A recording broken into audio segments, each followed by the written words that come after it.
उम्मीद है आप सब लोग अच्छे होंगे। आज हम 21 जनवरी 2025 न्यूज़ को सिम्प्लीफाई करेंगे और वीडियो शुरू करने से पहले जो मैंने आपको कल क्वेश्चन दिए थे 20 जनवरी को, उसको डिस्कस कर लेते हैं। देखो सबसे पहले अगेन ये दोनों के दोनों पीवाईक्यू हैं। प्रीलिम्स वाला देखते हैं उसमें क्या बोल रहा है कि भाई नीचे से कौन सा फॉलोइंग है वो सन टेम्पल है। ओके, हमने जो कल किए नहीं किए वो अलग बात है, ठीक है। इधर से वैसे भी आंसर आ सकता है अगर आपको कुछ भी नहीं आता था। अगेन ये पीवाईक्यू है, फिर भी आपको कुछ भी नहीं आता था ना, फिर भी आप इसको सॉल्व कर पाते। कैसे कर पाते? अब देखो यहाँ पे ना हल्का सा दिमाग लगाइए। जो थर्ड वाला ऑप्शन है उसका नाम क्या है? ओमकारेश्वर। तो आपने जितने भी मंदिर देखे हैं शिव जी के, उसमें छलेश्वर होता है या नहीं होता है? हमें ज्यादातर देखने को मिलता है, राइट। जो शिव जी का मंदिर होता है ना, उसमें पीछे हमें ऐसा ही देखने को मिलता है, ओमकालेश्वर, रामेश्वर, बिलेश्वर, बहुत सारे हैं। ऊपर से ये जो ओमकारेश्वर है वो तो काफी फेमस भी है, अगर आपको पता हो तो अच्छी बात है, ये काफी फेमस है। तो हम जैसे ही इसको एलिमिनेट करते हैं कि भाई ये ओमकारेश्वर है, वो तो अपना शिव का टेम्पल है, तो तुरंत ही हमारा आंसर आ जाता है। देखो 3 को हटाइए, 3 हट गया, 3 हट गया, 3 हट गया, आंसर इज ओनली 1। ओके, अभी देखो हमारा फर्ज क्या बनता है, अगर यूपीएससी ने ये चीज पूछी हुई है ना, तो ये तीनों की तीनों लोकेशन को आपको होलिस्टिकली करना है, साथ ही साथ सन टेम्पल्स को भी आपको होलिस्टिकली करना है, क्योंकि एक बार जो क्वेश्चन यूपीएससी पूछता है ना, फिर अगर वो रिपीट होता है तो वो डीप रिपीट होगा। एज सिंपल एज दैट नहीं छोड़ दिया होगा, और वो डीप पूछेंगे और ज्यादा उसको हार्ड करेंगे। ओके, अभी हम मेंस बेस्ड क्वेश्चन देखते हैं। ये 2018 का क्वेश्चन था और यहाँ पे न्यूक्लियर एनर्जी के रिलेटेड बात की गई थी। बोला क्या था भाई? With growing energy needs India should keep on expanding nuclear energy programme. ये हमें क्वेश्चन पूछ रहा है, राइट, कि हमें क्या न्यूक्लियर एनर्जी प्रोग्राम है उसको एक्सपेंड करते ही रहना चाहिए। और दूसरी चीज पूछी है, डिस्कस करना है हमें facts and fears associated with nuclear energy. 15 marker है तो इजी होगा। अभी देखो ये क्वेश्चन में पूछा क्या क्या गया है, कितने डायमेंशन है। सबसे पहले तो भाई यही कि क्या हमें करना चाहिए या नहीं करना चाहिए, फर्स्ट हो गया। दूसरा, इसके हमें फैक्ट्स बताने हैं। तीसरा, हमें इसके फियर्स बताने हैं। और एक छोटा सा ना हिडन डायमेंशन भी है कि ग्रोइंग एनर्जी नीड्स, ये छोटा सा है कि भाई इंडिया की जो एनर्जी नीड है ना वो ग्रो कर रही है। अगर यूपीएससी ने लिखा है तो हमें भी कुछ तो डेटा अपने आंसर में देना चाहिए इसके रिलेटेड। ओके, और ये जो शुड इंडिया करना चाहिए या नहीं करना चाहिए, ये देखो आपका स्टांस हो सकता है कि आप बोलो कि हाँ भाई यस करना चाहिए, और अगर आप यस बोल रहे हो तो आपको उसको जस्टिफाई करना पड़ेगा कि आप ये जस्ट क्यों बोल रहे हो। और अगर आप चाहते हो कि नहीं नहीं करना चाहिए, तो अगेन आपको वो भी जस्टिफाई करना पड़ेगा, ठीक है। अभी इसका इंट्रोडक्शन हम कैसे लिख सकते हैं? तो बहुत सारे वे हैं, ऐसा आंसर में बहुत वे होते हैं। जैसे कि भाई सबसे पहले आपने न्यूक्लियर को बता दिया कि भाई न्यूक्लियर एनर्जी क्या होती है, ये फर्स्ट हो गया। दूसरा इंट्रोडक्शन हो गया कि इंडिया की एनर्जी नीड एक्सपांड हो रही है, उसको आप बता दीजिए कि आपको बोला है कि एनर्जी एक्सपांड हो रही है। तीसरा हो गया कि आप न्यूक्लियर एनर्जी प्रोग्राम के बारे में बता दीजिए, ठीक है, तो ये भी हो सकता है। और क्या हो सकता है कि जो कोई करंट अफेयर के बेस्ड डेटा हो आपके पास, तो वो बता दीजिए भाई। और फिर एट लास्ट कि आपको अगर कुछ भी नहीं आता है तो आप क्या करोगे, जो क्वेश्चन में पूछा गया है वही का वही लिख दोगे। जैसे कि with growing energy needs of India, there is complexities of expanding nuclear energy program as discussed below, ऐसे लिख दोगे, ठीक है। कोई एक दो वर्ड तो आपको एक्स्ट्रा ऐड करने पड़ेंगे जो दिखने में अच्छे लगे, पढ़ने में अच्छे लगे। ओके, अभी मैंने यहाँ पे कैसे किया हुआ है, वे nuclear energy is the fifth largest source of India's energy generation as per international energy agency. मैंने यहाँ पे ना इंपॉर्टेंस बता दी है। अगेन आप ये भी कर सकते थे, मैं बताना भूल गया कि जब ये न्यूक्लियर एनर्जी की हम बात करें ना, तो आप उसकी इंपॉर्टेंस भी बता सकते हो। और देखो यहाँ पे मैंने लास्ट में लिख दिया इंटरनेशनल एनर्जी एजेंसी। क्या एक्चुअली में मैंने ये डेटा पढ़ा है कि ये इंटरनेशनल एनर्जी एजेंसी ने बोला? बिल्कुल नहीं पढ़ा है। बट सिर्फ और सिर्फ अगर कोई न्यूक्लियर एनर्जी की बात करता है और वैसी कोई इंटरनेशनल बॉडी है जो इसका डेटा भी रिलीज करता है, तो वो सिर्फ और सिर्फ इंटरनेशनल एनर्जी एजेंसी ही है। तो अगर मुझे कहीं भी इसके रिलेटेड कोई भी बात करनी होगी तो मैं किसका नाम लिखूंगा? इसी का नाम लिखूंगा। इसको बोलते हैं स्मार्ट वर्क। ओके, और ये जो फिफ्थ लार्जेस्ट होना, ये सब हमने पढ़ भी लिया है बहुत बार, और शायद कल भी हमने देखा था। ये सब आपको हल्का फुल्का सबका पता होना चाहिए, जो भी एनर्जी है सबके बारे में पता होना चाहिए। ओके, फिर देखो मैंने यहाँ पे 3 stage plant nuclear energy programme लिख दिया है कि भाई पहले pressurised heavy water reactor, breeder और ब्रीडर रिएक्टर। ओके, और उसका 1 2 3 स्टेज बता दिया, क्योंकि हमारा मेन कंसर्न क्या है कि प्रोग्राम को इनहेंस करना या नहीं करना। फिर मैंने फैक्ट्स लिख दिए। अभी देखो बहुत सारे इंस्टीट्यूशन ने क्या किया है, फैक्ट और फियर को साथ में लिख दिया है। या फिर क्या किया है कि एडवांटेज बता दिए हैं, फिर भी डिसएडवांटेजेस बता दिए हैं। पर हमें वो पूछा ही नहीं है यार। हमें जो पूछा है उसको लिखना चाहिए, राइट? जैसे कि फैक्ट्स को लिखा है, और देखो फैक्ट को मैंने थोड़ा-सा ऐसे डिज़ाइन में लिखने की कोशिश की है। वैसे डिज़ाइन बाद में की है, पहले पॉइंट लिख दी और फिर पॉइंट के बाद में डिज़ाइन दे दी। और आप भी ऐसे कीजिए, आपको जो भी पेपर में सेट हो रहा है, आप कर सकते हो। और ये मैंने ना जितने भी टाइप हो सकते थे, मतलब ये आंसर जितना जल्दी हो सकता था, वो उससे मैंने लिखने की कोशिश की है और आपको भी भई वो बताने की कैसे-कैसे हो सकता है। देखो, मैंने यहाँ पे ऑलमोस्ट 6 पॉइंट लिखे, पर वो 6 के 6 एकदम 2-2 लाइन में, 2 लाइन क्या 4-4 वर्ड में लिख दिए हैं कि भई sustainable clean source of energy, high water demand, radio active material. ये सब अगर मैं उधर लिखने जाऊँ ना पॉइंट में, तो ये बड़ी-बड़ी लाइन हो जाएगी और इसमें मुझे 4-5 वर्ड ही लिखने हैं।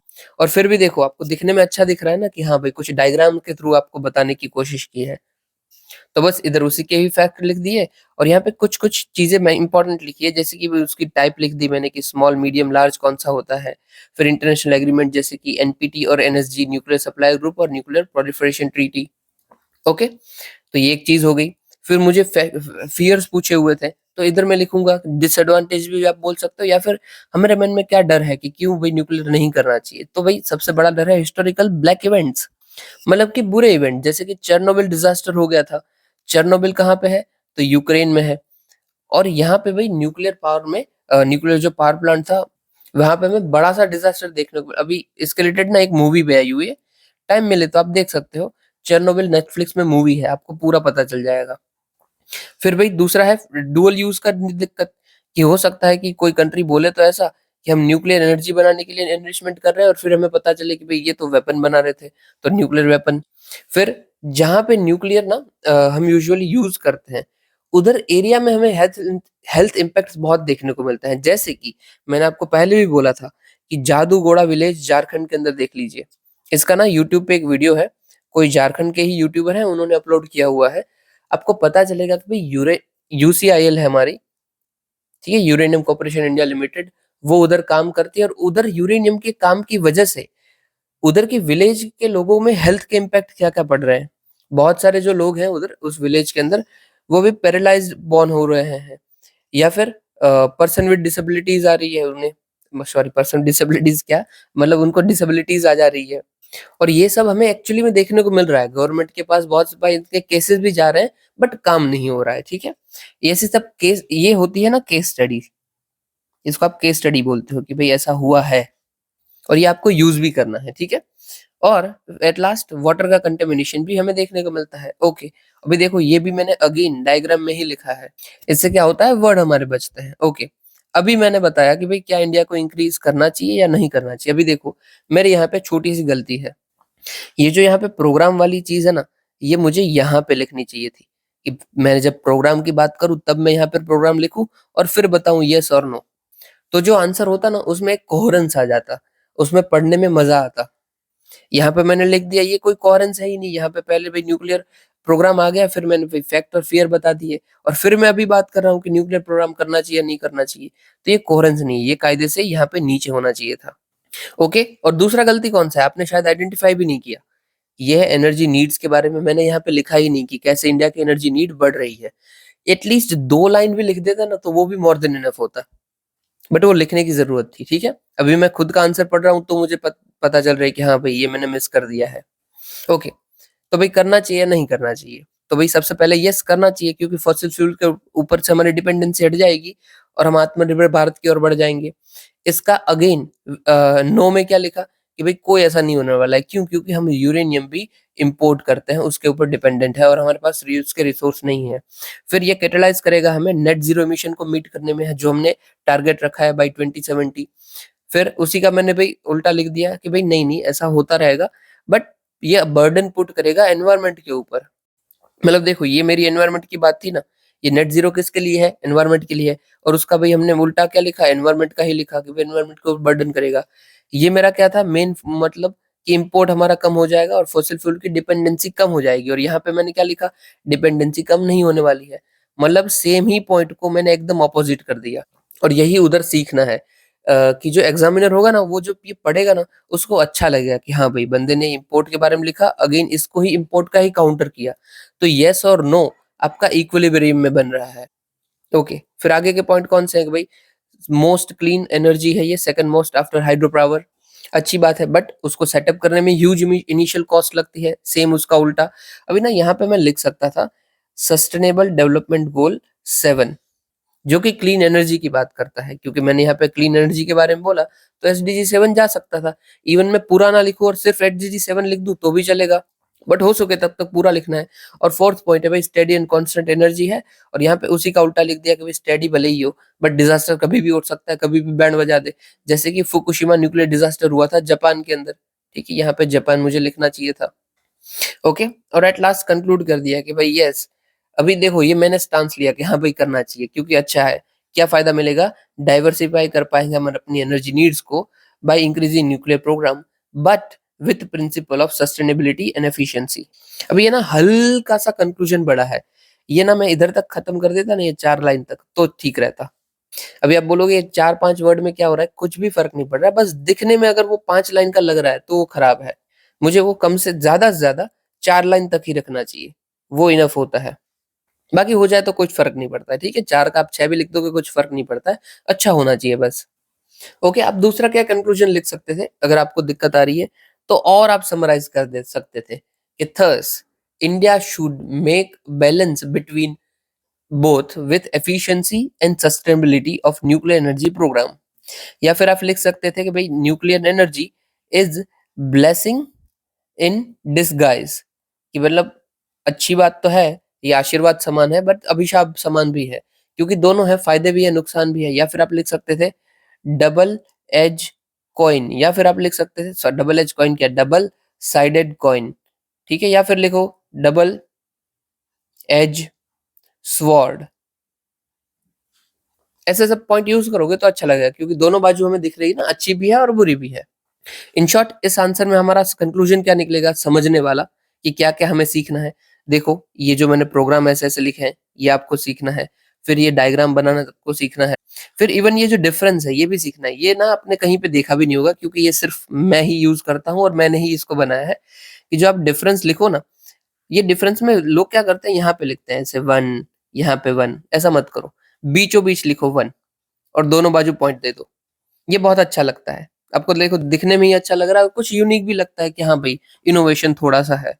ओके, तो ये सब आपको यूज करना है, और जो मैंने आपको बताया कि कोहेरेंस कैसे मेंटेन करना है, ये सब की आपको देखना है। ओके, और मेनली क्वेश्चन की डिमांड समझनी है, फिर एक दो पॉइंट इधर उधर हो जाएगा तो चलेगा, बट डिमांड सही होनी चाहिए। ओके, और कैसे हम जो पॉइंट लिख रहे हैं वो पॉइंट में भी एक छोटा सा कोहेरेंस होना चाहिए, कि आप जो बोल रहे हो वो भी एक दूसरे के साथ लिंक हो रहा है।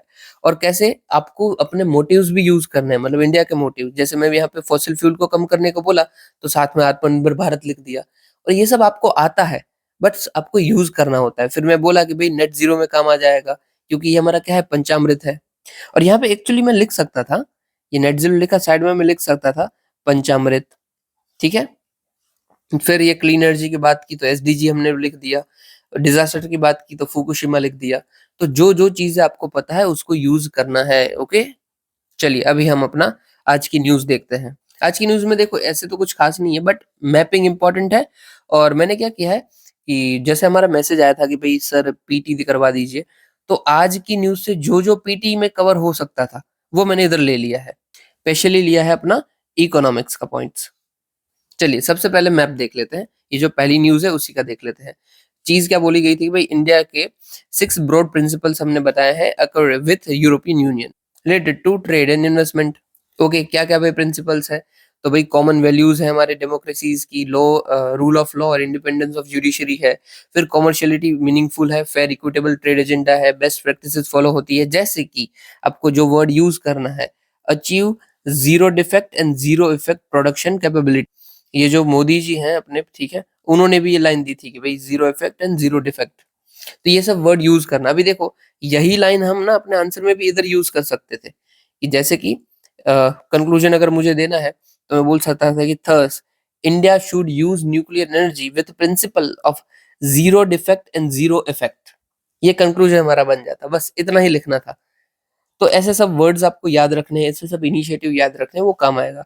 फिर भी हमें कटिंग एज टेक्नोलॉजीज को डेवलप करना है और कॉमन बट डिफरेंशिएट रिस्पॉन्सिबिलिटी के ऊपर काम करना है। कॉमन बट डिफरेंशिएट रिस्पॉन्सिबिलिटी क्या है? CBDR, मतलब कि देखो इतने सालों तक जो भी क्लाइमेट चेंज हुआ, इसमें जो पहले से जो कंट्री इंडिपेंडेंट थी, जैसे कि ब्रिटिश, वहां पे उन लोगों ने अपना इंडस्ट्रियल रिवॉल्यूशन लेके आया, और हम तो कितने लेट इंडिपेंडेंट हुए हैं 1947 में। तब तक ये ब्रिटिशर्स तो क्लाइमेट चेंज कर रहे थे ना, वो तो अपना इमिशन जारू था, अपनी फैक्ट्रीज जारू थी। तो इन सब की वजह से जो इमिशन हुआ, उसकी वजह से भी उसकी वजह से भी क्लाइमेट चेंज हुआ होगा। तो वो ज़्यादा ज़िम्मेदार होने चाहिए ना, कि क्योंकि वो तो पिछले 500-600 सालों से इमिशन कर रहे हैं। हमारे तो भाई 100 साल भी नहीं हुए कि हमने कोई इमिशन किया हुआ हो। तो जो क्लाइमेट चेंज को हटाने के लिए रिस्पॉन्सिबिलिटी है, वो भी उनके ऊपर ज़्यादा होनी चाहिए और हमारे ऊपर कम होनी चाहिए, क्योंकि हमने उतना खराब नहीं किया है जितना उन लोगों ने खराब किया है। तो इसी को बोलते हैं कि भाई कॉमन रिस्पॉन्सिबिलिटी है हमारी, बिल्कुल, कि दोनों को क्लाइमेट चेंज को ठीक करना है। बट डिफरेंशिएटेड रिस्पॉन्सिबिलिटीज भी है। क्यों? क्योंकि आपको ज्यादा काम करना है, हमको थोड़ा कम काम करना है, क्योंकि बिगाड़ा आपने ज्यादा है, हमने नहीं। ठीक है, इसी को बोलते हैं common but differentiated responsibilities. Okay, हम क्यों भाई यूरोपियन यूनियन के साथ ऐसे सब बातें कर रहे हैं, क्या सिग्निफिकेंस है? तो भाई रिगार्डिंग चाइना, क्योंकि चाइना लगातार एक्सपेंड करता जा रहा है अपना बेल्ट एंड रोड इनिशिएटिव से अपने सब कुछ, और तो हमारे लिए यूरोप का होना बहुत जरूरी है। फिर इकोनॉमिक डी रिस्किंग, हमारी ट्रेड डेफिसिट बड़ी ज्यादा है हर ऑलमोस्ट सारी कंट्रीज के साथ। अगर हम ऐसे सब ट्रेड एग्रीमेंट साइन करते हैं तो पॉसिबल है कि हम खुद आगे आ जाए और हमारा इंपोर्ट कम हो और एक्सपोर्ट ज्यादा हो। फिर क्रिटिकल इमर्जिंग टेक्नोलॉजीज जैसे कि cyber space, quantum technology, synthetic biology, इन सब में भी यूरो की मार्केट हमें मिल सकती है और हम आगे बढ़ सकते हैं, इसलिए न्यूज में था। ठीक है, ओके। इंडिया यूरो के रिलेशन देख लेते हो तो स्ट्रेटेजिक पार्टनरशिप 2004 में साइन हुई थी, फिर जॉइंट एक्शन प्लान 2005 में साइन हुआ। एफडीआई हम देखें तो 180 billion ton, sorry sorry sorry 180 तो बायलैटरल ट्रेड है, और एफडीआई की हम बात करें तो 117 बिलियन डॉलर का। ओके, अभी ना मैं आपको मैपिंग करवा देता हूँ, ये सब तो ठीक है, मेन मैप जरूरी है क्योंकि उससे हर साल क्वेश्चन पूछा जाता है। देखो यूरोप है ये वाला एरिया, ठीक है। यूरोप को आपको याद कैसे रखना है? तो देखो ये आपका ड्रैगन जैसा इसका मुंह है, ये दिख रहा है ना, ये जैसे ड्रैगन ही है, जैसे अपना मुंह फाड़ रहा है ये ड्रैगन। और ये नीचे वाला आप इसका चिन्ह देख सकते हो, तो आपको अच्छा यूरोप आपको पता है कि इस तरीके से ड्रॉ कर सकते हैं। और ये पूरा का पूरा क्या है अपना, ये मेडिटेरियन सी है, ये तो आपको पता है। ओके, अभी हम जब ऊपर के एरिया में आ जाते हैं कि पोर्टुगल, स्पेन, उसके बाद फ्रांस, जर्मनी, पोलैंड, और फिर यहाँ पे बढ़ा रशिया। तो यहाँ पे हमें पड़ता है अपना ये जो बीच वाला सी है, ये है बाल्टिक सी। ठीक है, बाल्टिक सी का हमने कंट्री सारे याद किए थे, बट गलती से मैं डेनमार्क उधर कोड में डालना भूल गया था। हमने पढ़ा जरूर बट कोड में डेनमार्क नहीं डाला था। तो देखो अभी हमारा कोड क्या हो जाएगा, ये जो बाल्टिक सी है उसकी कंट्रीज को याद रखने का, तो हम बोलेंगे पीजीडी। पीजी मतलब जो पेइंग गेस्ट में लोग रहते हैं ना, वो वाला बात कर रहा हूं मैं। पीजीडी, फिर सफर, और फिर एल, मतलब कि पीजी में सफर करो तो एल लग जाते हैं भाई। अभी ये आपको याद रखना है, ठीक है, कोई मिस प्रोनाउंसिएशन या फिर गलत चीज मैं नहीं बोल रहा हूँ, याद रखने के लिए कोड है हमारा। बस ध्यान क्या देना, जब पीजी आप यूज करते हो तो उसमें पीजीडी यूज करना है, ठीक है। और ये मैं ऐसे ही पीजीडी सफर एल नहीं बोल रहा हूँ, ये काम का है। क्यों? P for Poland, G for Germany, D for Denmark, फिर सफर आता है for Sweden, France, sorry Finland and Russia, और फिर L for Estonia, Latvia and Lithuania. अभी आप बोलोगे ये छोटी सी कंट्री कौन सी है, तो ये रशिया ही है, इसका रीजन है कालिनिनग्राड, रशिया ही है। तो देखो आपका ये पूरा का पूरा क्रोनोलॉजी में हो रहा है, बस पॉइंट से शुरू करना है, वो आपको ध्यान रखना है। पूरा क्रोनोलॉजी में, क्योंकि अगर क्वेश्चन आ जाता है तो आपको याद रहेगा। और मैं क्यों बोल रहा हूँ, क्यों जरूरी है? ऐसे क्वेश्चन आते हैं, यस आते हैं। 2024 में यूपीएससी ने पूछ लिया था कि नॉर्थ सी की बॉर्डरिंग स्टेट्स कौन कौन से हैं। ये है नॉर्थ सी अपना। तो देखो नॉर्थ सी थोड़ा सा हार्ड भी था। क्यों हार्ड था? ये जो छोटी कंट्री है ना, इसको लोग भूल जाते हैं हमेशा, बड़ी तो याद होती है। अभी नॉर्थ सी की कंट्रीज की बात कर ले तो हम कौन कौन सी करेंगे? तो देखो यहाँ पे आ जाइए कि एक ये वाला अपना एरिया पहले नॉर्थ ईस्ट है, ये मार्क आउट में कर लेता हूँ, ठीक है। ये नॉर्थ ईस्ट है पूरा। तो इसमें देखिए कौन कौन सी कंट्रीज जो है वो बॉर्डर टच कर रही है। हल्का सा ना इसको एक्सपांड कीजिए, सॉरी, हल्का सा ना इधर तक एक्सपांड कर दीजिए, फिर ठीक रहेगा। ओके, अभी कौन कौन सी कंट्री बॉर्डर टच कर रही है? तो भाई सबसे पहले तो फ्रांस कर रही है, पेन बदल देता हूँ मैं यहाँ पे। भाई फ्रांस कर रही है, फिर यूके कर रही है, फिर नॉर्वे है, और देखो स्वीडन ये ना छोटी सी ये हमें बनाता है, तो स्वीडन है, डेनमार्क है, और फिर यहाँ पे है नेदरलैंड एंड छोटा सा बेल्जियम। ओके, यही मैंने ना क्वेश्चन भी डाला हुआ है आखिरी में, वो आप देख लेना। बट डू रिमेम्बर कि यहाँ पे स्वीडन बॉर्डर बनाता है और बेल्जियम भी बॉर्डर बनाता है। यूजुअली पर्सन जो होते हैं वो इसी को भूल जाते हैं। चलिए अभी आगे बढ़ते हैं। मैं दूसरी न्यूज़ भी अभी कभी कवर करवा देता हूँ। दूसरा ना न्यूज़ में है फ्रांस, उसको देखो हम कवर कर लेते हैं। नीचे है एकदम, यहाँ पे आ जाइए। ये रहा फ्रांस, और डायरेक्ट फ्रांस पे ही फोकस करते हैं। अभी देखो फ्रांस के ऊपर कौन सा एरिया आता है, तो फ्रांस के और यूके को सेपरेट जो चैनल करती है उस चैनल का नाम है इंग्लिश चैनल। ये बहुत ही फेमस चैनल है। बहुत सारे बार क्या होता है, लोग स्विमिंग कंपटीशन करते हैं कि भाई इंग्लिश चैनल को हम क्रॉस करेंगे चलो। तो वही फ्रांस और यूके को कौन सी वाटर बॉडी सेपरेट करती है, तो इंग्लिश चैनल सेपरेट करती है। ओके, यहाँ पे ना छोटा सा दूसरा चीज भी याद रखना है। ये इंग्लिश चैनल के एरिया में जो आइलैंड्स आते हैं, ये आपको आइलैंड दिख रहे हैं छोटे छोटे, इस आइलैंड्स का क्या नाम है, तो चैनल आइलैंड। ठीक है, तो इंग्लिश चैनल पे पढ़ते हैं इसलिए इसका नाम भी क्या है, तो चैनल आइलैंड नाम है। आपको हो सकता है पूछा जाए। अभी आप बोलोगे क्या यूपीएससी पूछता है, यस पूछता है। यूपीएससी ने 2024 में ही ये वॉस्जिस के बारे में पूछ लिया था। वॉस्जिस क्या है, तो माउंटेन रेंज है। ठीक है, दूसरी कौन कौन सी इंपॉर्टेंट रेंजेस है हमारे पास, तो भाई वॉस्जिस के नीचे जूरा है, उसके नीचे एल्प्स माउंटेन रेंज आती है। एल्प्स तो बहुत फैला हुआ है ऐसे करके, आपको पता है। और फिर यहाँ पे नीचे आ जाइए एकदम, पायरिनीज आपको दिख रहा है, तो पायरिनीज ना एकदम बॉर्डर पे है, जो कि स्पेन को और फ्रांस को अलग अलग करती है। और दूसरा याद रखने की बात कि इसी पायरिनीज माउंटेन रेंज में एक छोटी सी कंट्री देखने को मिलती है, जो है हमारी अंडोरा, कुछ यहाँ पे है। ठीक है, ओके। अभी ऊपर नीचे देख लेते हैं। अभी मैं उम्मीद कर रहा हूँ आपको ये आ रहा होगा, क्योंकि अगर यूपीएससी वॉस्जिस पूछ सकता है, तो अगली बार वो एक्सपेक्ट कर रहा है कि आप और डिटेल में पढ़ के जाओ। तो वॉस्जिस पूछेगा तो हो सकता है पायरेनीज भी पूछ ले, और हो सकता है कि पायरेनीज सिर्फ और सिर्फ स्पेन और फ्रांस के साथ बॉर्डर बनाता है। नहीं भाई, अंडोरा के साथ भी बनाता है। ये छोटी सी कंट्री है बट है। फिर फ्रांस के यहाँ पे कौन सा बे पड़ता है, तो बे ऑफ बिस्के पड़ता है। और नीचे वाला तो मेडिटेरियन सी है, आपको सब कुछ इसके बारे में पता होगा। और ना ये मेडिटेरियन ओशन जो है यहाँ, सॉरी मेडिटेरियन सी है, यहाँ पे कौन कौन से हमारे छोटे छोटे सी हमें देखने को मिलते हैं, हमने बहुत बार देखे हुए हैं। एक सेकंड में बताता हूँ हमारा कोड क्या है, तो अबला। ठीक है, अरे यार क्या उल्टा लिख रहा हूँ, अबला। ठीक है, अबला के नीचे टी सी, तो क्या आता है भाई, यहाँ पे आता है हमारा अल्बोरान। फिर यहाँ पे आता है बेलियारिक, बेलियाट्रिक। फिर यहाँ पे आप जब जाते हो तो लिंगूरियन। फिर यहाँ पे एड्रियाटिक, और फिर यहाँ पे एक और आता है छोटा सा जगह, यहाँ पे हमारा एजियन। ठीक है, and TC stands for Tyrrhenian and Crete. Okay, अभी मुझे खुद बताइए, ये सब जो आइलैंड है, ये आइलैंड को क्या बोलते होंगे हम, बेलियारिक आइलैंड। ठीक है, और ये जो कॉर्सिका है वो भी फ्रांस का ही पार्ट है। ठीक है, आपने वो देखा होगा, what ever happens in Corsica stage in Corsica, ये कहाँ की सेइंग है, तो फ्रांस की सेइंग है। तो भाई मैंने जानबूझ के आपको इसलिए बताया है ताकि हो सकता है यूपीएससी रिपीट करे तो आपको आता हो। ठीक है, और आप ना ये यकीन मानिए कि हम जो न्यूज़ कवर करते हैं ना, ये जो स्पेशली जो हम मैपिंग करते हैं हर रोज ऑलमोस्ट होती है, उससे आपको जब आखिरी के महीने में काम बहुत ही आने वाला है। आपको सबकी तरह रट्टाबाजी नहीं करनी पड़ेगी यार, कौन सा कहाँ पे है, ये वो, क्योंकि हमने हर रोज करके रखी है। ओके, तो यहाँ पे यही सब लिखा हुआ है। ठीक है, Spain, Andorra, Italy, Switzerland, Germany, Luxembourg. Okay okay okay, ब्रेव बिस्के, मेडिटेरियन, इंग्लिश चैनल। ठीक है, फिर यहाँ पे देख लीजिए मसिव सेंट्रल पायरेनीज, यहाँ पे मैंने हमने देख लिया। ठीक है, मसिव सेंट्रल पायरेनीज सब, जूरा अल्प्स पायरेनीज सब देख लिया। और यहाँ पे मेजर रिवर कौन सी है, तो साइन रिवर है, और लॉय रिवर है, रॉन रिवर है। ये आपको याद कौन सी रखनी है, तो भाई साइन रिवर याद रखनी है कि ये फ्रांस की है। क्यों याद रखनी है, क्योंकि ये 2-3 बार न्यूज में आ चुकी है। ओके, चलिए अभी आगे बढ़ते हैं, दूसरी न्यूज कवर करते हैं हमारी। अभी ना ये वाली न्यूज में आ जाइए कि रिसेंटली आरबीआई ने रिवाइज की है guidelines for ARC asset reconstruction companies. Okay, हम यहाँ पे देखेंगे, यहाँ पे पीछे आ जाइए। ये मैंने ना पीटी 365 से ही निकाला हुआ है, ध्यान से थोड़ा सा। अभी मैं सबसे पहले तो आपको समझा देता हूँ what is asset reconstruction company. तो देखो आपको ये तो पता है ना कि हमारा ये जो जो बैंक होता है उसका एनपीए होता है। ठीक है, हमने बहुत बार बात की है। एनपीए का मतलब क्या है, नॉन परफॉर्मिंग एसेट, मतलब कि ऐसे एसेट जो परफॉर्म नहीं कर रहे हैं। अभी बैंक के लिए एसेट कौन सा होता है, तो भाई उसके लोन जो वो दे रही है बैंक, वो उसका एसेट होता है ना, क्योंकि उसी से वो इंटरेस्ट कमाने वाले हैं, उसी को उसका धंधा चलेगा।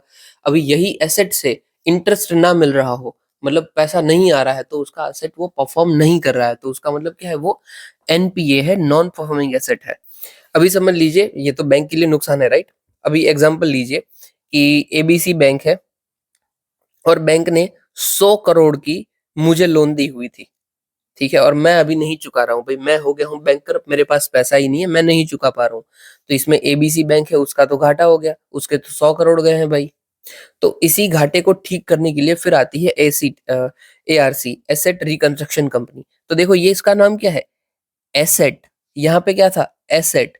यहाँ पे एसेट क्या हो गया था, नॉन परफॉर्म कर रहा है। ये एसेट का क्या कर रहे हैं, रिकंस्ट्रक्ट करके दे रहे हैं कि आपका परफॉर्म नहीं हो रहा ना, हम करके देखते हैं। ये क्या करेंगे, ये एबीसी बैंक को बोलेंगे कि भाई 100 करोड़ की लोन दी थी, आपको नहीं मिल रही है, कोई बात नहीं, हम इसके बदले आपको 90 करोड़ दे देते हैं। बताओ, लेने हैं तो डील फाइनल करते हैं। तो 90 करोड़ में लिया, उसका मतलब क्या है कि डिस्काउंट पे लिया है भाई। जितने का था ना उतना का उतना पैसा आपको नहीं मिलेगा, बट 90 करोड़ मिल जाएगा। क्योंकि देखो मैं तो देने से रहा, मेरे पास तो है ही नहीं, तो मैं तो जीरो देने वाला हूँ। तो एबीसी बैंक क्या सोचेगी कि ठीक है यार, 90 करोड़ तो दे रहा है ना, तो अभी ले लेते हैं, बात खत्म करते हैं, 10 करोड़ तक घाटा सह लेंगे। 100 करोड़ के घाटे से बेहतर है 10 करोड़ का घाटा। तो इसी को बोलते हैं एआरसी, एसेट रिकंस्ट्रक्शन कंपनी। कि बैंक के जो भी एनपीए होती है उनको ये खुद टेक ओवर कर लेता है, और फिर वो अपने आप के वसूली कर लेगा, कैसे भी उनको जैसे भी ठीक लगेगा। अभी वो आके मेरा घर तोड़ दे, बेच दे, काट दे, कैसे भी करे, बट वो कर लेगा, वो उसमें एक्सपर्ट्स होते हैं। ठीक है, और उनको कैसा भी नहीं होता है कि कल चाहिए आज चाहिए, वो आराम से लेते हैं। अभी देखो क्या प्रोसेस रहती होगी।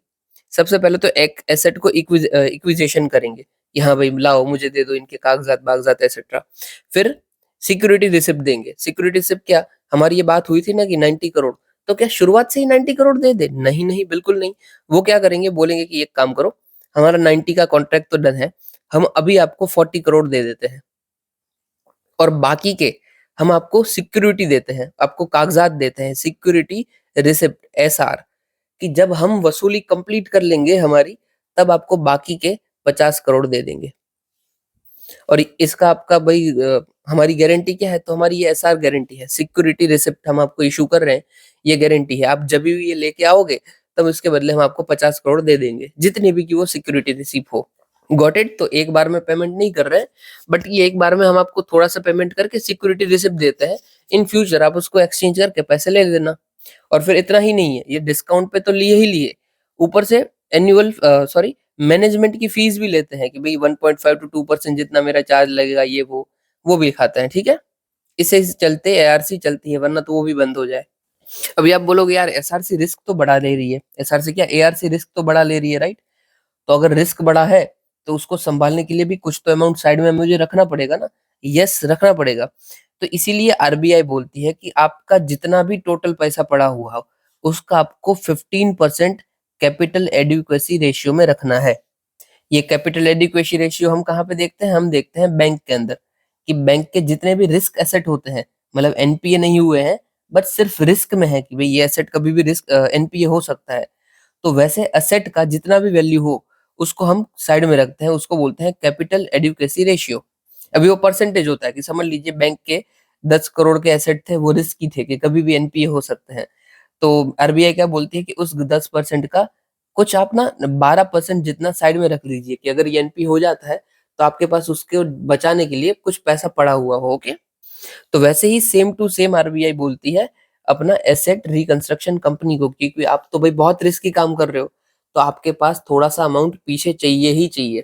और ये कितना है, तो ये मिनिमम 50% है, हो 15% है, हो सकता है ये तो 30 भी रख ले, बट मिनिमम 15 होना ही चाहिए। तो ये एक पोटेंशियल क्वेश्चन बन सकता है। ठीक है, ये एक क्वेश्चन बन सकता है, आपको स्टेटमेंट दिया जाएगा, ऐसा कुछ होगा कि भाई ओनली बैंक्स एज वेल, या फिर ऐसा बोला जाएगा कि ARC is also compulsory, it is compulsory to have capital adequacy ratio for ARC as well as schedule commercial banks. आपको लगेगा कि यार बैंक की बात तो सही है, बट एआरसी नहीं रखते होंगे, तो गलत कर दोगे। या फिर ऐसा भी पूछा जाता है कि although scheduled commercial bank can have a capital adequacy ratio, but it is not provision for asset reconstruction companies. और आपको लगा कि हाँ यार ये तो बहुत जनरल बात है, ये तो सही होगा, और उधर हम गलती करते ही हैं। तो आपको ये सब याद रखना है। ठीक है, दूसरी क्या क्या चीजें हैं, एआरसी और ये सब आया किससे थ्रू है, तो भाई सरफासी एक्ट 2002 के थ्रू आया हुआ है, और ये एज अ कंपनी पे रजिस्टर्ड होता है, जो कि कंपनी है ना, एसेट रिकंस्ट्रक्शन कंपनी। और किसके अंदर इसको रेगुलेट रजिस्टर सब कौन करता है, तो आरबीआई करता है। इसीलिए तो आरबीआई ने बोला कि सीआर रखिए, क्योंकि रेगुलेटर रजिस्टर वो करता होगा, राइट। किसकी कमिटी की रिकमेंडेशन के थ्रू ये बनाया गया है, तो नरसिम्हन कमेटी 1998। फिर क्या-क्या प्रोविजंस होने चाहिए, अभी ये इतना याद रखने का ज़रूरत नहीं है जल्दी-जल्दी कि भई 300 करोड़ जितना उसके पास फंड होना चाहिए, रजिस्ट्रेशन उसने आरबीआई के पास करवा लिया हो, उसके जो डायरेक्टर या फिर सीईओ होंगे, वो 5 साल के लिए 1 बार चुने जाएँगे और ऐसा वो 3 बार आ सकते हैं, मतलब कि मैक्सिमम टेन्योर 15 साल तक रख सकते हैं। इनके पास जो भी सीए होंगे या फिर एडवोकेट्स होंगे या फिर वैल्यूअर्स होंगे, उनका डेटा उनको प्रोवाइड करना पड़ेगा इंडियन बैंक एसोसिएशन को। Again Indian bank association PYQ का पार्ट है, तो पॉसिबल है कि आगे वो कुछ अलग तरीके से पूछ ले या फिर एआरसी भी अलग तरीके से पूछ ले। इधर वो सिर्फ ऐसा लिख दे कि डेटा पब्लिश करना होता है आरबीआई को। मैं बोलूँगा नहीं यार, डेटा पब्लिश करना होता है आईबीए को, ठीक है? ओके, इतना ही था हमारा। यही हमें पढ़ना था, अगर हम पीटी पढ़ते तो भी यही पढ़ते। और हाँ, एक क्राइटेरिया है, अब मैंने आपको बोला ना कि भई शुरुआत में ये हो सकता है कि भई बोल दे कि भई डाउन पेमेंट रखिए 40 करोड़, बाकी के 50 बाद में ले लेंगे जब हमारी वसूली हो। ये क्या, वो तो बोले कि 10 साल तक वसूली नहीं हुई तो बैंक क्या करेगी? तो उसका घाटा ही है ना। इसीलिए टाइम पीरियड दिया गया है कि भई मैक्सिमम आपके पास 8 साल है कि जब आप एक्वायर करते हो उसके 8 साल में आपको पैसा पूरा का पूरा चुका देना है, दैट्स इट। ओके? चलिए अभी हम आगे देखते हैं। यहाँ पे न्यूज़ में देख लीजिए, इन शॉर्ट वही था कि उसकी गाइडलाइंस रिव्यू की थी, तो वही बोर्ड अप्रूव कर सकती है policy bye every ERC. Settlement accounts आपको जल्दी से जल्दी करना है। किसकी इवैल्यूएशन में हेल्प मिलनी है, तो इंडिपेंडेंट एडवाइजरी कमिटी की, हटाइए कुछ नहीं है। फिर भी ऑफिशियल जो भी होते हैं वो एक्विजिशन में पार्ट नहीं ले सकते हैं कोई एसेट के, मतलब कि जो एआरसी के अंदर काम कर रहा है वो नहीं आ जाए। फिर व्हाट आर द एआरसी, तो मैंने बता दिया कि भाई बाय और बाय करती है एनपीए, इसको कौन से एक्ट में रजिस्टर्ड है, तो सरफासी एक्ट 2002 में अंडर आरबीआई। ये क्यों जरूरी है, इसका सिग्निफिकेंस, तो भाई जितने भी स्ट्रेस्ड फाइनेंशियल असेट्स होते हैं उसको ये स्ट्रीमलाइन कर देता है, फैसिलिटेट करता है development of market of distressed assets. फिर लिक्विडिटी इंजेक्ट होती है और एबिलिटी भी होती है ताकि हम रेज कर पाए अपना कैपिटल। मेन तो ये धंधा इसीलिए करते हैं क्योंकि 100 करोड़ के एसेट अगर उन्हें 90 करोड़ में मिल रहे हैं तो 10 करोड़ का को नेट फायदा है, बस उन्हें वसूल करना होता है बस। चलिए अभी आगे देखते हैं। यूएस के प्रेसिडेंट ने भाई जितने भी साइन किए थे ऑलरेडी इंस्टीट्यूशंस के, उसकी पार्टनरशिप थी, उसमें बहुत सारों में विड्रॉ कर लिया, जैसे कि डब्ल्यूएचओ से यूएस ने विड्रॉ कर लिया। फिर पेरिस एग्रीमेंट की जो क्लाइमेट के रिलेटेड डील थी उसमें उन्होंने विड्रॉ कर लिया। और ये क्या बता रहा है, ये स्टांस बता रहा है अमेरिका का, अमेरिका फर्स्ट पॉलिसी, कि हमें दुनिया से कोई लेना देना नहीं है, हम सिर्फ अमेरिका का देखेंगे। और ये वैसे तो नहीं, अमेरिका के लिए देखो फायदेमंद हो सकता है प्रोबेबली, बट इंडिया के लिए ये बिल्कुल भी फायदेमंद नहीं है और ना ही वर्ल्ड के लिए है, क्योंकि अगर बड़ी-बड़ी इंस्टीट्यूशन से यूएस से निकल जाता है, यूएस सबसे बड़ी इकोनॉमी है, वो निकल जाता है तो उसकी क्रेडिबिलिटी कम हो जाती है। जैसे देखिए यहाँ पे भी लिखा हुआ है कि यूएसए कंट्रीब्यूट किया 2024-25 में 19% ऑफ डब्ल्यूएचओ रेवेन्यू। फिर यूएसए ही भाई सबसे ज्यादा पॉल्यूशन किया हुआ है इतने सालों से। और अभी भी हम 2024 का डेटा लें तो USA stands at the world's second largest greenhouse gas emitter behind China. तो अगर ऐसी बड़ी-बड़ी कंट्रीज है वो बोल देगी कि हमें क्लाइमेट चेंज की भी नहीं पड़ी है, हमें हेल्थ की भी नहीं पड़ी है, तो दुनिया पे तो खराब असर होने वाला है, राइट? ओके, देख लीजिए भाई मेजर चैलेंजेस क्या-क्या हैं जो इंस्टीट्यूशंस है उसमें। तो भाई यूनाइटेड नेशन की बात करें तो यूएनएससी में तो भाई सब लोग वीटो कर लेते हैं। 5 कंट्री है परमानेंट 5। आप मुझे ना पता हो तो ये कमेंट सेक्शन में बता देना कि जो P5 है उसका नाम क्या है? कौन-सी 5 कंट्रीज़ है? उनको जब जी चाहता है तब वीटो कर लेते हैं। डेवलपिंग कंट्रीज़ का तो कोई से ही नहीं है, तो ये दिक्कत है। फिर डब्ल्यूएचओ जैसी ऑर्गेनाइजेशन है, वहाँ पे हमें इंस्टीट्यूशनल डिफिशियंसीज़ देखने को मिलती है, पॉलिटिकल बायसनेस देखने को मिलती है, जो कि हमें स्पेशली कोविड-19 के दौरान पता चला कि भई ये इसमें भी दिक्कत काफ़ी है। डब्ल्यूटीओ की बात करें तो ये भी अपना काम ठीक से नहीं सँभाल पाता है, क्यों? क्योंकि जब यूएस और चाइना की ट्रेड वॉर चल रही थी तब डब्ल्यूटीओ ने क्या ही कर लिया। ये बताता है कि डब्ल्यूटीओ की भी क्रेडिबिलिटी अब धीरे-धीरे कम होती जाती है। और फिर United nation convention on climate change में भी जो हम प्लेज लेते हैं, वो प्लेज इतनी सीरियसली नहीं इम्प्लीमेंट की जा रही है। वो दिखाता है कि भाई ग्लोबल इंस्टीट्यूशंस में बहुत दिक्कतें हैं और वो कंटीन्यूअस चैलेंजेस फेस कर रहे हैं। ओके, तो भाई सम रिफॉर्म क्या है जो हम कर सकते हैं? सबसे पहले तो स्ट्रक्चरल रिफॉर्म कीजिए, पूरा उसको चेंज कर दीजिए और बदलिए। फिर greater financing for developing countries का कोई मैकेनिज्म एस्टेब्लिश कीजिए ताकि आप पॉवर्टी को फाइट कर पाओ और क्लाइमेट चेंज जैसे चैलेंजेस को फाइट कर पाओ, एज वेल एज इमर्जिंग जो चैलेंजेस है जैसे कि साइबर सिक्योरिटी, रीजनल कोऑर्डिनेशन, उनको भी आपको एड्रेस करना पड़ेगा, उसके लिए फ्रेमवर्क बनाना पड़ेगा। फिर और क्या कर सकते हो आप भाई? आप देखो ये ग्लोबल इंस्टीट्यूशन में पार्टनरशिप नहीं हो पा रही है, ठीक है? क्योंकि बहुत सारे स्टेक होल्डर्स इन्वॉल्व हैं। बट हम मल्टीलेटरल पार्टनरशिप कर सकते हैं कि 2 कंट्री साथ में मिल रही है, या फिर हम ट्राइलेटरल पार्टनरशिप कर सकते हैं कि 3-4 कंट्री मिल रही है। ट्राइलेटरल मतलब 3 ही होता है बट 3 कंट्री मिल रही है। फिर ऐसा भी कर सकते हैं कि भई ये इंस्टीट्यूशंस की जो बात नहीं मानता है उसके ऊपर हमने पेनल्टी लगा दी। तो ये सब पॉसिबल है, ठीक है? इम्पैक्ट क्या है भई वीक ग्लोबल इंस्टीट्यूशंस के? तो भई रीजनल ट्रेड बैलेंस है, डीग्लोबलाइजेशन की तरफ शिफ्ट जा रहा है, सब कोई प्रोटेक्शनिज्म की ओर बढ़ रहे हैं। फिर ग्रीन इकोनॉमी की जो प्रोग्रेस है वो एकदम ही स्लो चल रही है। ग्लोबल गवर्नेंस फ्रेगमेंटेड है, क्लाइमेट चेंज के इम्पैक्ट देखने को मिल रहे हैं और जो हेल्थ इश्यूज है वो भी काफी बढ़ रहे हैं। ओके, चलिए नेक्स्ट देखते हैं। ये यूसीसी के बारे में देख लीजिए। उत्तराखंड की कैबिनेट ने अप्रूव किया है मैनुअल फॉर यूसीसी कि भाई कैसे हम कामकाज करेंगे। ऑलरेडी काफी टाइम से चल रहा है यूसीसी के बारे में न्यूज, और 2015 में यूपीएससी ने एक बार पूछ भी लिया है, तो चांसेस बढ़ जाते हैं कि फिर से पूछ लेगा। और हमने देखो बहुत बार डिस्कस करके रखा है, तो इसलिए मैं पूरी तरीके से यहाँ पे नहीं बता रहा हूँ, बट फिर भी बता देता हूँ आपको ए टू जेड। अभी सबसे पहले तो भाई यूसीसी का मतलब ही क्या होता है। UCC stands for uniform civil code. Okay, uniform का मतलब क्या होता है, एक जैसा, ठीक है, और सिविल का मतलब सिविल कामों में, और कोड मतलब जो हम आईपीसी पहले यूज करते थे वही का बात है। मतलब कि सिविल चीज में कौन कौन सी चीजें आती है, तो भाई मैरिज आ सकता है, फिर डेथ आ सकती है, फिर डाइवोर्स आ सकता है, फिर इनहेरिटेंस आ सकता है कि मेरी प्रॉपर्टी किसको मिलेगी। ये सब सिविल मैटर्स है। तो इन सब ही सिविल मैटर्स के लिए हम कोई एक कोड ला देते हैं, एक कायदा ला देते हैं, उसको हम बोलेंगे यूनिफॉर्म सिविल कोड। और ये कौन सा आर्टिकल में हमारे बात की गई है भाई, तो article 44 of DPSP directive principle of state policy.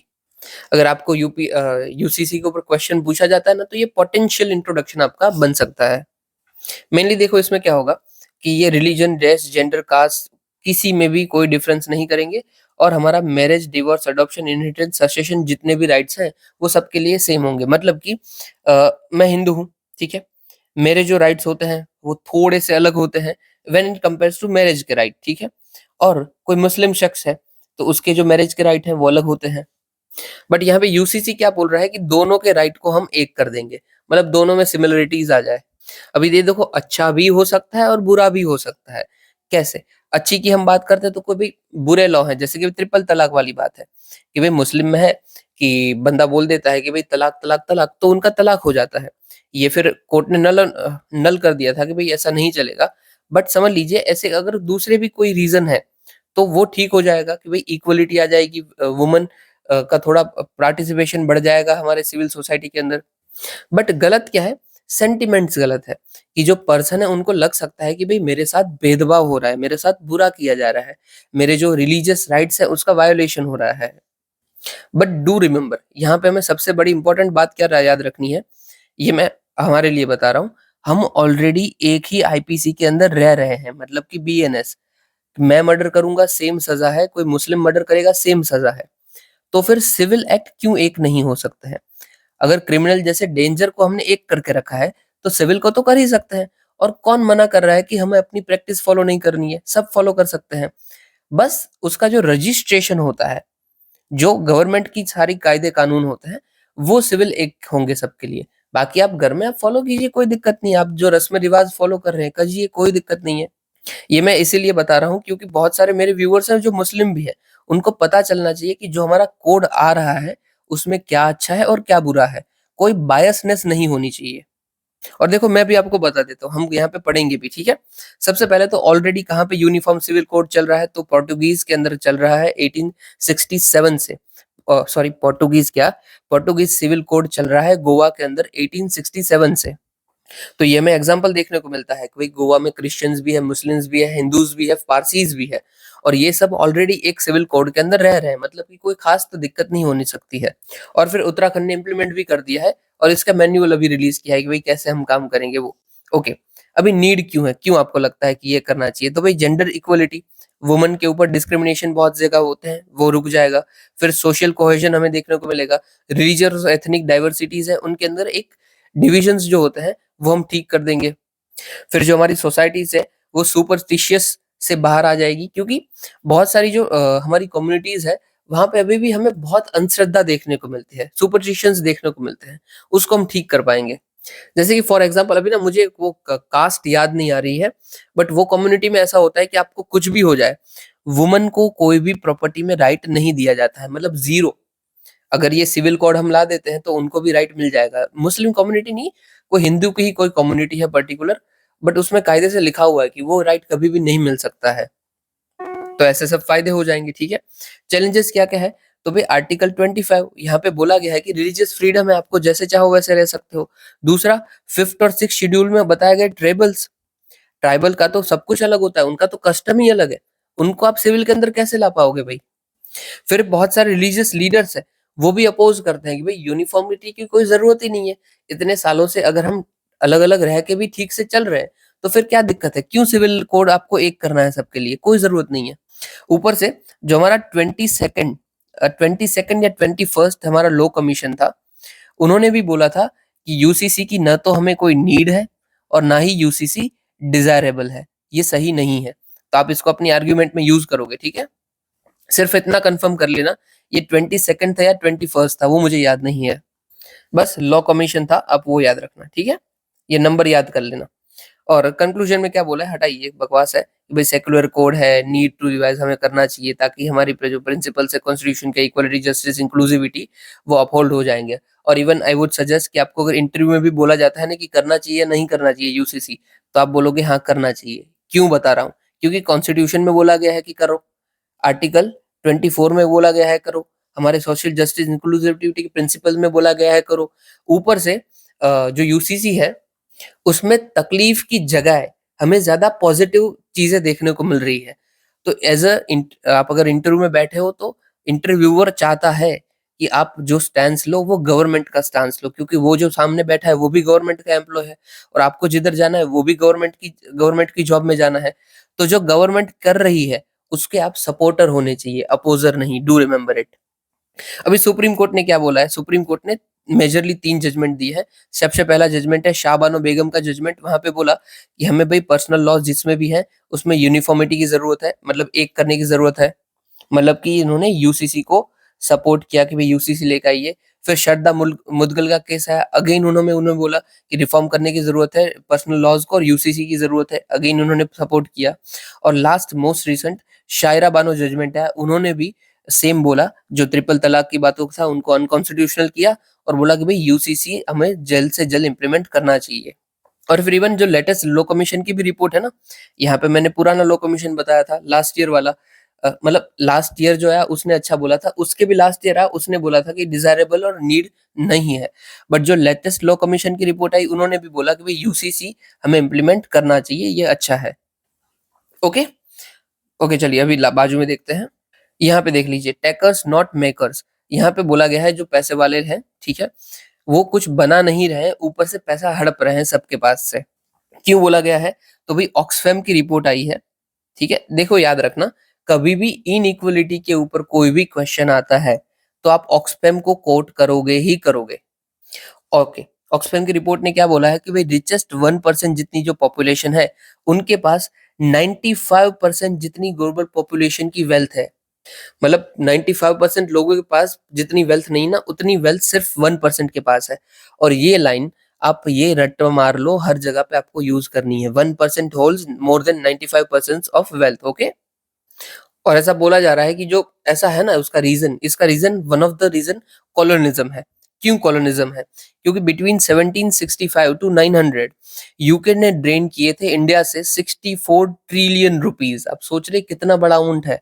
हमारी अभी इकोनॉमी जो है ना वो 3 ट्रिलियन की है, ये लोग 63 ट्रिलियन लेके गए हैं। और with 33 trillion going to top 10, जो टॉप 10% है उनके पास ये 33 ट्रिलियन जितना चला गया। तो साथ ही साथ जो कॉलोनिज्म है वो एक हिस्टोरिकल कॉलोनिज्म भी है और modern day phenomenon neo colonialism भी है। नियो कॉलोनिज्म मतलब अभी कुछ नए वे में ये हमारे ऊपर कॉलोनिज्म की तरह ही राज कर रहे हैं। जैसे कि एग्जांपल दे देता हूँ, टेक्नोलॉजी, अभी हम जितना भी टेक्नोलॉजी यूज कर रहे हैं वो किसका है, यूएस का है। अगर वो चाहे तो कुछ भी चेंज करवा सकता है ना हमसे, by using that technology, then it is neo colonialism. Colonialism का मतलब ही क्या होता है, एक कंट्री से कोई भी अपना सरप्लस पड़ा हुआ है वो ट्रांसफर करके अपनी कंट्री में लेके जाना। तो ये तो हमें अभी भी देखने को मिल रहा है, राइट।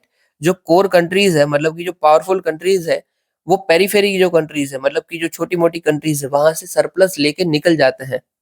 उसका एग्जाम्पल जीता जागता अफ्रीका, अफ्रीका के पास बहुत सारे रिसोर्सेज हैं, बट क्या इस रिसोर्स की वजह से भी वो ग्रो कर पाता है? कुछ नहीं कर पाता है। ऊपर से दूसरी कंट्रीज आती है, अफ्रीका से रिसोर्सेज एक्सट्रैक्ट करती है और अपनी कंट्रीज में ले जाके मस्त उसको यूज करती है। बदले में अफ्रीका को पैसा मिलता है, पर कितना? इत्तू सा पैसा, जिससे अफ्रीका का कुछ नहीं होता है। इसको बोलता है रिसोर्स कर्स कंट्री, कि रिसोर्स होने की वजह से उसका और नुकसान हो रहा है, फायदा नहीं हो रहा है। उधर से और एक्सट्रैक्शन किया जा रहा है, उधर के लोगों को और लेबर बनाया जा रहा है, पैसा वैसा कुछ नहीं मिल रहा है। ओके, बाकी देखो उसमें कुछ भी काम का नहीं है। ये पूरी की पूरी रिपोर्ट में कुछ भी काम का नहीं है। ऐसे ही बता देता हूँ कि भई exploitation of profound economic inequality हमें देखने को मिल रही है, सोशल डिवीजन में रेसिज्म देखने को मिल रहा है, पुअर हेल्थ इंडिकेटर्स है, डिस्पैरिटीज देखने को मिल रही है। कॉलोनियल लेगेसी की हम बात करें, contemporary times and neo colonialism की, भाई डिजिटल कॉलोनिज्म है, मैंने अभी आपको बताया। और फिर एक्सप्लोरेटिव कॉर्पोरेट स्ट्रक्चर्स है, जो बड़ी-बड़ी एमएनसी है, वो भी उधर की ही है। फॉर अनइक्वल पावर डिस्ट्रीब्यूशंस भी हमें देखने को मिलता है, ठीक है? जैसे कि जो ग्लोबल इंस्टीट्यूशंस है हमारी, यूएनएससी ही ले लीजिए। यूएनएससी में क्या है, हम चाहते हैं तो क्या हमें सीट मिलती है? नहीं सीट मिलती है। ऊपर से कोई भी रिज़ॉल्यूशन जाता है, वो यूएनएससी की जो परमानेंट 5 कंट्रीज़ है, वो चाहे तो भी वीटो वीटो कर सकती है कि नहीं भई, हमें ये इम्प्लीमेंट नहीं होने देना है। तो ये भी दिखता है कॉलोनिज़्म के जैसा। We should say not colonialism but neo colonialism, नई टाइप का कॉलोनिज़्म। अगर आप पीएसआर से या फिर सोसाइटी से हो, तो आपको डेफिनिटली ये सब पता होगा। सोसाइटी क्या, सोशियोलॉजी से। सबसे पहले ये जब जो कॉलोनिज्म वाली बात है या फिर ड्रेन ऑफ वेल्थ वाली बात है, वो किसने बताई थी? तो दादा भाई नौरोजी ने बताई थी। कहाँ पे बताई थी? तो अपनी book poverty and un British rule of India में बताई गई थी। यहाँ पे बुक का नाम नहीं लिखा हुआ है शायद, यस नहीं लिखा है, सिर्फ थ्री लिखी है, ड्रेन ऑफ वेल्थ थियरी। और ये थियरी इन्होंने कहाँ पे दी थी? तो अपनी बुक थी उनकी, poverty and un British rule in India. ये आपको याद रखना है, ठीक है? इसमें बस वही बोला गया था कि कैसे ब्रिटिशर्स हमारे यहाँ से पैसा और रिसोर्सेज उठा के अपनी कंट्रीज में लेके जाते हैं, और फिर वही का उसमें कुछ वो बनाते हैं और वापस हमारी कंट्री में लेके आते हैं, उस पे ऊपर हाई टैक्स लगाते हैं। अभी सोचिए, वो लोग हमारे यहाँ से कॉटन लेके जा रहे हैं, ठीक है? सस्ते में लेके जा रहे हैं, मस्त। फिर ब्रिटिश में वो सब मशीनरी में कॉटन का कपड़ा बनाते हैं, और फिर हमारे यहाँ पे ये लोग कपड़ा इंपोर्ट करते हैं कि इंडिया वाले भी कपड़ा पहनेंगे तो सही ना। और हम जब इनसे ही हमारे ही कॉटन से बना हुआ कपड़ा मांगते हैं, तो उस पे ऊपर वो टैक्स लगाते हैं कि भाई इंपोर्ट का टैक्स लगेगा 25%। तो कपड़ा हो गया महंगा, हमारे लिए ही महंगा हो गया हमारा ही कपड़ा। तो देखो इसका डेटा भी है कि 70-50 में इंडिया कंट्रीब्यूट करता था 75% ऑफ इंडस्ट्रियल आउटपुट, जो कि 900 के आसपास सिर्फ 2% जितना रह गया था। मतलब सोचिए, एकदम ही खत्म ही कर दिया ना भाई। कहाँ हम ग्लोबली 25% कंट्रीब्यूट कर रहे थे और कहाँ हम फिर 2% कर रहे थे। तो बस यही आपको याद रखना था, ठीक है? मेजरली इसमें क्या है, दादा भाई नौरोजी की जो बात है और उनकी बुक है, उसको याद रखिए। और फिर ये डेटा भी याद रखिए। ये डेटा अगर याद रह जाता है तो ये बहुत अच्छी बात है, ठीक है? हाँ, ऐसा याद रख लीजिए ना कि 25% था और 25 से घटकर 2.5% हो गया, तो भी चल जाएगा, क्योंकि हम उधर लिखेंगे क्या, अराउंड ही लिखने वाले हैं, तो चल जाएगा। ओके? और दूसरा ये याद रखना कि 1% के पास 95% जितना वेल्थ है, ओके? चलिए लास्ट न्यूज़ देखते हैं बड़ी हमारी। डिजिटल हेल्थ इकोसिस्टम के बारे में बोला गया है। अभी-अभी हम कर रहे हैं ना, जो हमारा आयुष्मान भारत मिशन है, उसके अंदर हमारा मेन कंपोनेंट भी क्या है कि आयुष्मान भारत डिजिटल मिशन है। तो जितने भी हमारे मेडिकल रिकॉर्ड्स होते हैं, उसको ये डिजिटल कर देंगे। इसके बदले वो यूनिक हेल्थ आईडी भी इश्यू करेंगे। इसमें क्या होगा, समझ लीजिए मुझे कुछ बीमारी है, एक बार ही में ही मेरा एक आईडी निकल गया है, तो उस आईडी में फिर सारा डेटा अपलोड होता जाएगा कि हाँ भाई, इसको ये बीमारी हुई थी इस साल पे, फिर इसको ये ठीक हो गई ऐसे। अगर मैं फिर 5 साल बाद भी जाता हूँ और मैं जैसे ही आईडी दिखाता हूँ, तो सब मेरा डेटा उधर पड़ा होगा कि भाई हाँ, इसको ये बीमारी हुई थी पहले। इससे फ़ायदा क्या मिलेगा, जो आपकी डायग्नोसिस होती है, वो बहुत ही अच्छी हो जाएगी कि आपके पास पुराना डेटा पड़ा हुआ है, आपको कैसी हेल्थ थी, वो डॉक्टर तुरंत ही आइडेंटिफ़ाई कर लेंगे। और दूसरा क्या है कि समझ लीजिए, मैंने पहली बार ट्रीटमेंट करवाया, गुजरात में करवाया, फिर मेरा ट्रांसफ़र हो चुका है, मैं महाराष्ट्र में हूँ। अगेन महाराष्ट्र में भी मैं जैसे ही आईडी दिखा दिया, मेरा सब डेटा उधर ही आ गया। तो ये बहुत अच्छा फीचर है, और फीचर क्या है, ये बहुत अच्छी स्कीम है, और हमें ये इम्प्लीमेंट करना ही चाहिए जितना जल्दी हो सके, ठीक है? इससे फ़ायदा क्या होगा, तो भई हेल्थ फैसिलिटी रजिस्टर, जैसे मैंने बोला ना, सब कुछ डेटा आपके पास अवेलेबल है, तो ये फैसिलिटीज़ प्रोवाइड करेगा। फिर ई-संजीवनी टेलीमेडिकल सर्विसेज़ है, उसको भी अच्छा कर पाएँगे हम। जैसे कि टेलीमेडिसिन मतलब टेलीफ़ोनिक आपको मेडिसिन सारवार देनी है, तो वो कर सकते हैं। फिर मिलियंस ऑफ कंसल्टेशन एक साथ कर पाते हैं। जैसे कि समझ लीजिए मतलब ये उसका पोर्टल है, हाँ, मतलब एक ये आईडी थी, यूनिक हेल्थ आईडी बनाना, हेल्थ की रजिस्ट्री बनाना, उसमें रजिस्ट्री में सब कुछ अगेन डेटा ही सेट होगा सबका, वेदर इट इज़ पब्लिक और प्राइवेट हेल्थ फैसिलिटीज़। और यहाँ पे ई संजीवनी टेलीमेडिसिन सर्विस में क्या होगा, तो ऑनलाइन मेडिकल सर्विस देनी है, दैट्स इट। इसका फ़ायदा क्या-क्या हो सकता है भई? तो इंडिया ग्लोबली इसको लीड कर सकता है। ये हर जगह पे आया हुआ नहीं है अभी भी। तो हम इसको लीड कर सकते हैं, हम इसको यूनिवर्सल बना सकते हैं, यूनिवर्सल हेल्थ चैलेंजेस को हम इसका टैकल कर सकते हैं। ये आइडिया है उसको मस्त टेस्ट करके दूसरी कंट्रीज़ में भी हम इंट्रोड्यूस कर सकते हैं। और ये सक्सेसफुल मॉडल अगर रहता है हमारा, तो हम पार्टनरशिप और जगह के साथ कर सकते हैं और पूरे रीजन में भी बना सकते हैं, specially low and middle income countries के साथ। इंडिया का मिशन क्या-क्या है भाई डिजिटल हेल्थ केयर के अंदर? तो भाई यूविन पोर्टल हमने बनाया है। यहाँ पे हम 17 साल के नीचे से अंदर जो भी पर्सन है, उसको यूनिवर्सल इम्यूनाइज़ेशन प्रोग्राम के अंदर कवर करते हैं। मतलब जो इंजेक्शन देना होता है ना छोटे-छोटे लोगों बच्चों को, कि भाई वो जब वो बॉर्न हो रहा है तब से लेकर वो बड़ा नहीं हो जाए तब तक इंजेक्शन इंजेक्शन लगते हैं। टोटल स्पेशली 12 बीमारियों के लिए हम इंजेक्शन बनाए हुए हैं। इंजेक्शन मतलब वो वैक्सीन बनाए हुए हैं, ठीक है? ये जो पोलियो, रूबेला, मीसल्स इन सब की वैक्सीन्स लगती है। तो इस पोर्टल में आपको रजिस्ट्रेशन करवाया तो ऑलरेडी सब डेटा होगा कि कौन-सी आपको इंजेक्शन लग गया है और कौन-सा बाकी है। फिर हमने आरोग्य सेतु ऐप बनाया हुआ है। यहाँ पे अगेन ये सब आपको पता होगा राइट? आपने कोविड के टाइम पे डेफिनिटली यूज़ किया होगा सब। फिर national tele mental health programme बनाया है। आपको मेंटल हेल्थ में वो काउंसलिएशन प्रोवाइड करते हैं कि भई आपको अगर डिप्रेस हो तो ये लोग देख लेंगे। फिर ई हॉस्पिटल एप्लीकेशन बनाया हुआ है, जहाँ पे अगेन हम क्या करेंगे ई है मतलब क्या है इंटरनेट के थ्रू चल रहा है। ओके, बहुत बढ़िया बात है। अभी देखो आपको अगर लगता है ना कि ये कैसे चलता है, तो मैं बोलूँगा एक बार खुद एक्सेस करके देख लीजिए कैसे चलता है, तो मज़ा आ जाएगा आपको। चलिए, अभी हम हमारी शॉर्ट न्यूज़ देखते हैं। तो भई सबसे पहला है डॉक्ट्रिन ऑफ मर्जर। मर्जर का मतलब क्या है? इसमें सुप्रीम कोर्ट ने बोला कि भई कोई छोटी कोर्ट में केस चल रहा था, फिर वो केस हटकर हमारे पास आ चुका है, मतलब बड़ी कोर्ट में आ चुका है, सुप्रीम कोर्ट में आ चुका है। और फिर अगर हम कोई जजमेंट देते हैं, तो वो जजमेंट ऐसा ही माना जाएगा कि वो छोटी कोर्ट के भी ऊपर का है। फिर आप ऐसा नहीं बोल सकते हो कि यार वो हाई कोर्ट ने तो ऐसा बोला था, आपने ऐसे कैसे बोल दिया कि ये वो। इन शॉर्ट जो भी सुपीरियर कोर्ट है, वो जो डिसीजन देगी वो डिसीजन फाइनल, बाइंडिंग और ऑपरेटिव होगा और मर्ज कर देगा वो पुराने डिसीजन को भी। फिर आप आर्गुमेंट नहीं कर सकते हो कि भाई हाई कोर्ट ने ये बोला था, ये वो, कुछ भी नहीं। मर्जर का मतलब यही है कि जो आपका केस चल रहा था वो अभी मर्ज हो चुका है और हमारा जो जजमेंट है वो फाइनल है। इसमें ऐसा भी हो सकता है कि भाई डिस्ट्रिक्ट कोर्ट ने कोई जजमेंट दिया था और उसके ऊपर हाई कोर्ट ने कोई जजमेंट दिया और उसमें मर्जर को में ले लिया, ठीक है? और ये मर्जर वाला किस जजमेंट में बोला है? तो हाउ टू प्रोनाउंस इट? कुन्या यादमन कुन्या कुन्यामद versus state of Kerala. Oh my god! चलिए नेक्स्ट देखते हैं। फिर एडलमैन ट्रस्ट बैरोमीटर। ट्रस्ट का मतलब ही क्या होता है? मतलब ये भरोसे वाला ट्रस्ट नहीं है, ये वो है दान धर्म वाला ट्रस्ट होता है ना वो। तो बस ये एडलमैन ट्रस्ट जो है वो वही देखता है 20 कंट्रीज में कि कौन सी government, media, businesses, NGOs influence कर रहे हैं trust across the society, that's it. India भाई स्लिप किया है to third position after China and Indonesia. उसका मतलब क्या है भाई? अभी के लिए पीपल का जो पीपल ट्रस्ट है ये सब बातों में, उसमें हमारा तीसरा नंबर है। अच्छा 1 मिनट, ये मैं ही गलत पढ़ा हूँ, मैंने बहुत जल्दबाजी में गलत पढ़ा है। ये एक्चुअली ट्रस्ट का मतलब ट्रस्ट ही है, फेथ ही है। ओके, ये कोई दान धर्म वाली बात नहीं है, फेथ वाली बात की गई है, ट्रस्ट ही, भरोसा। तो यहाँ पे ये एडलमेंट ट्रस्ट मीटर दिखाता है कि पीपल को कितना भरोसा है गवर्नमेंट, मीडिया, बिजनेसेस और एनजीओ के अंदर। अभी ठीक है कि भाई पीपल जो है वो कितना भरोसा करते हैं अपनी गवर्नमेंट के अंदर। और इसमें हमारी पोजीशन स्लिप हुई और थर्ड नंबर पे हम पहुंच गए आफ्टर चाइना एंड इंडोनेशिया। बहुत बुरी बात है।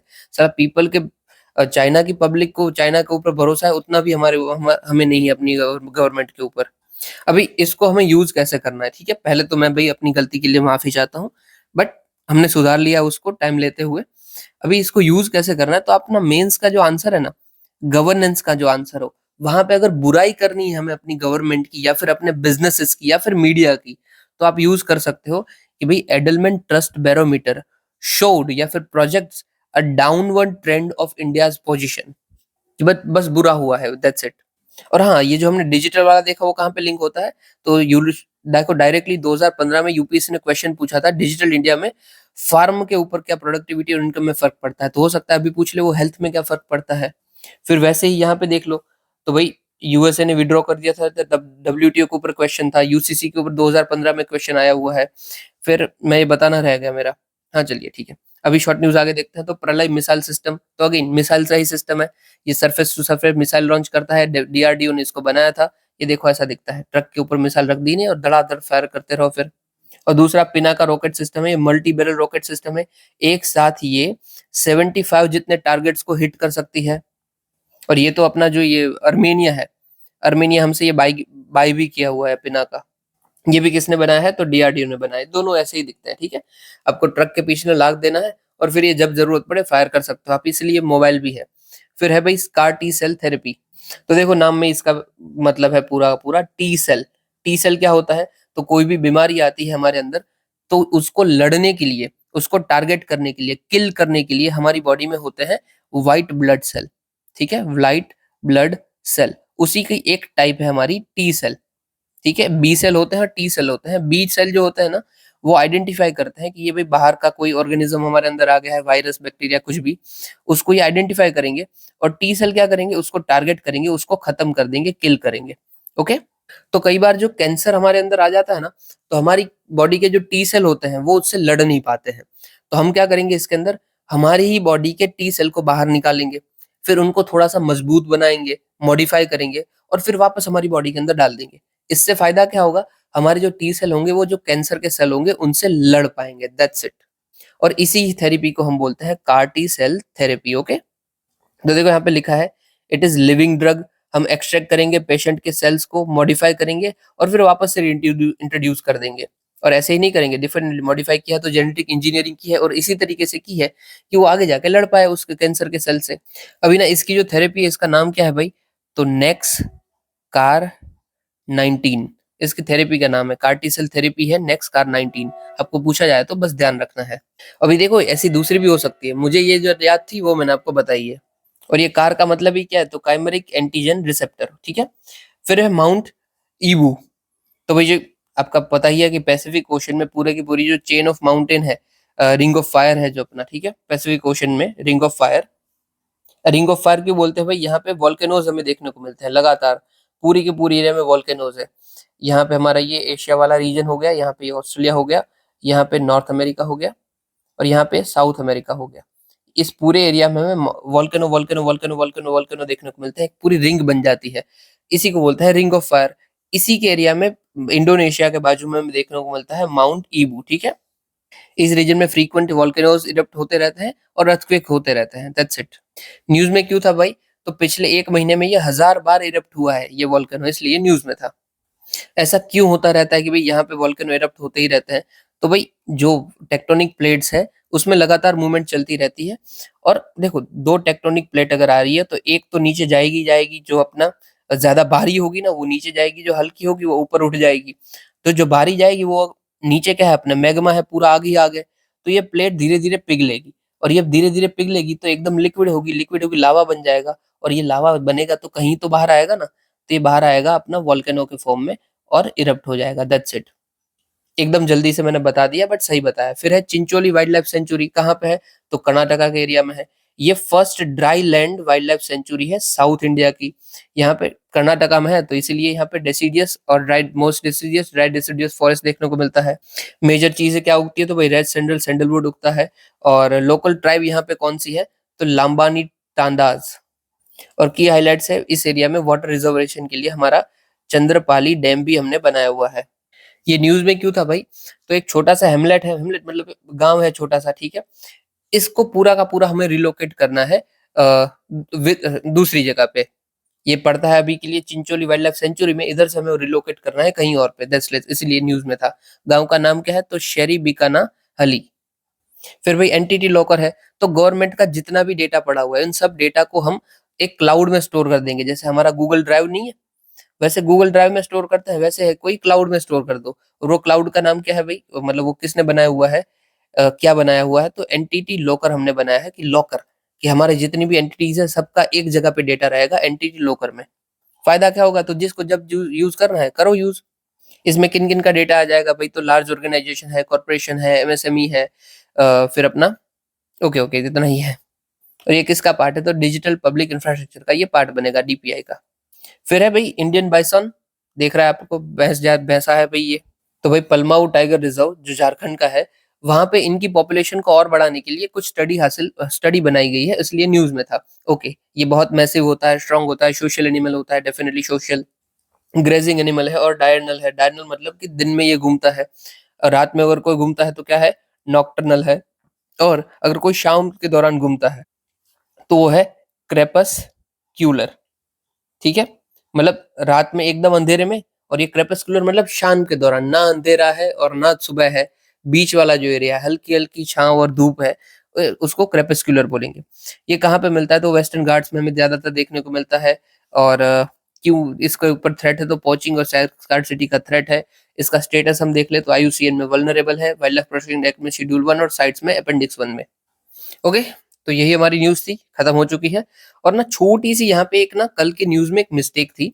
विज़न ने क्या किया था, गलती से बता दिया था कि ब्रिक्स जो कंट्रीज़ है वो टोटल 11 है। इवन मुझे भी आइडिया नहीं था उस वक़्त, तो जो लिखा हुआ है वही सही है।